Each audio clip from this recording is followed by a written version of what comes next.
Hi everyone, and welcome to our next weekly question. This week we had a great question from Chris.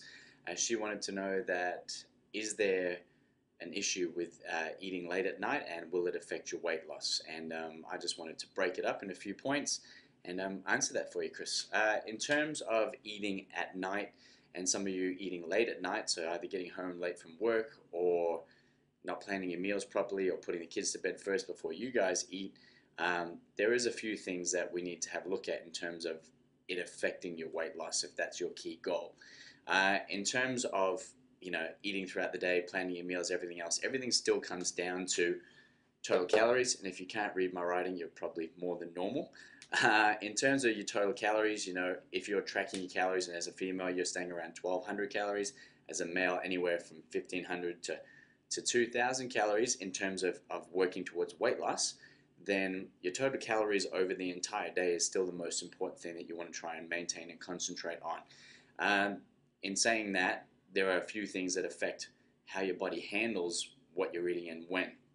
So in terms of your calories, making sure still that regardless of when you're eating, that your total calories are still on target for what you're aiming for to achieve weight loss.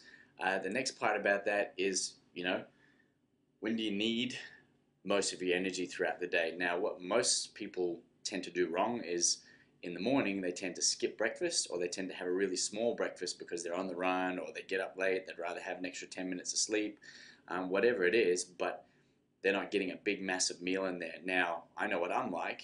From morning right through till afternoon is the busiest part of my day, and if I don't have enough energy to get through that, if I haven't fueled my body the right way, then I'm playing catch up, and I get to the afternoon and I'm tired, I'm sluggish, I'm hungry, and I really, need to make sure that I don't fall into that slump and then crave things and everything else, which we'll go through in a second. So, in saying that, what types of food, am I eating at what times of day? And in terms of the type of food, where a lot of people go wrong, and this is why you'll hear often, don't eat carbs at nighttime, don't eat carbs after 6 o'clock.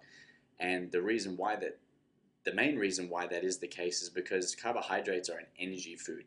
They're there in terms of being able to give you a massive amount of energy out of a small amount. So, one piece of bread can be 120 up to 200 calories, which is a massive amount of energy from something so small.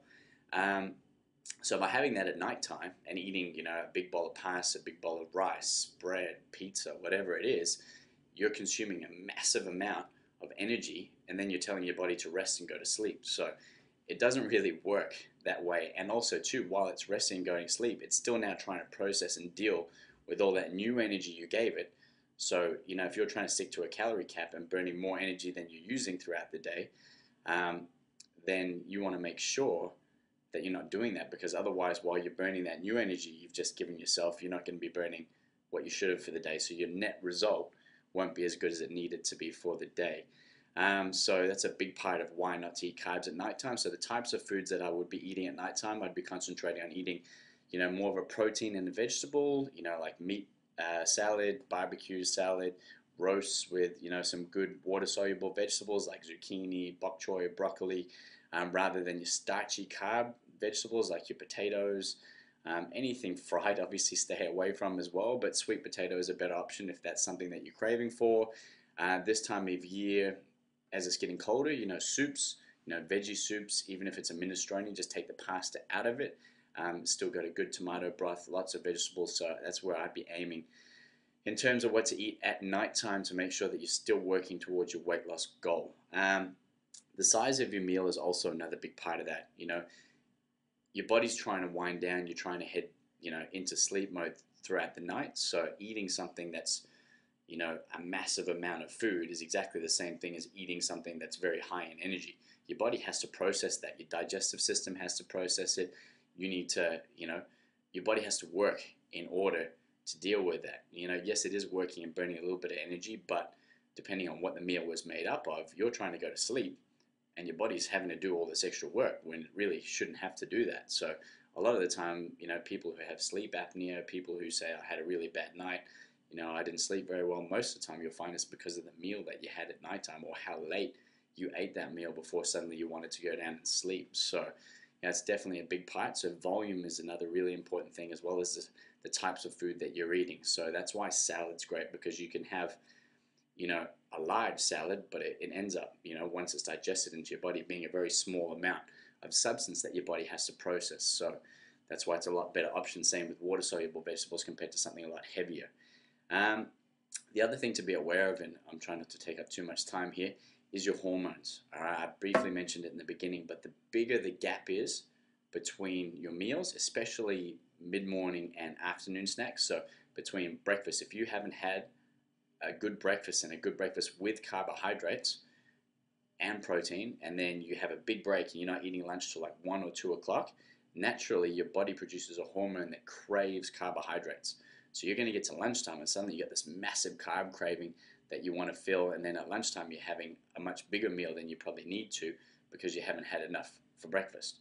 In saying that, you still want to keep an eye on your total calories for the day, but just be aware of those hormone changes and be aware of your cravings. What are you feeling like having at lunchtime? You know, are you able to have a controlled small meal, or are you finding you wanting to have something a lot bigger? In the afternoon, your body produces another hormone that if it's been another long gap between your meals, you'll crave fat.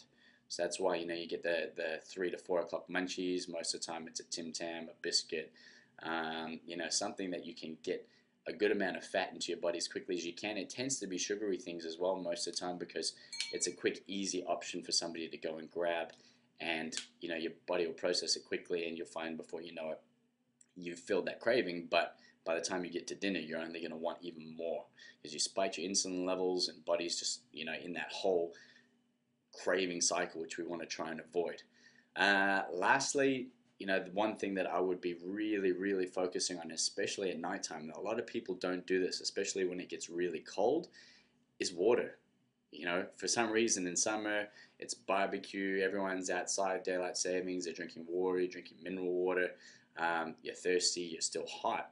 But in winter, you know, it becomes coffee, hot chocolate, tea, and water tends to drop off a lot, but your body's still made out of the same amount of fluid. Your body still needs just as much hydration as it does during summer. You know, especially if you're exercising, you still need to keep that hydration level up. So, you know, I would concentrate a lot that every time that you're feeling hungry, have a glass of water, have an extra bit of water, and you'll find before you know it, you're not hungry anymore. Because, I mean, 70% of the time, when you feel like you're hungry, your body's actually dehydrated. So you get that craving like, I need fuel, but your body needs water more than it needs food. So, you know, be aware of that. Be aware how you're feeling. Sometimes at nighttime you get those little munchies after dinner. Have an extra glass of mineral water. Have, you know, a green tea. Have something where, you know, you're having fluid that will sustain you, rather than, you know, having a craving or having something that's high in sugar or fat. So good luck with keeping on track with your calories, and in terms of eating late at night, Chris, I would definitely avoid it if weight loss was your goal, or be very careful about the options that you're choosing. Thanks.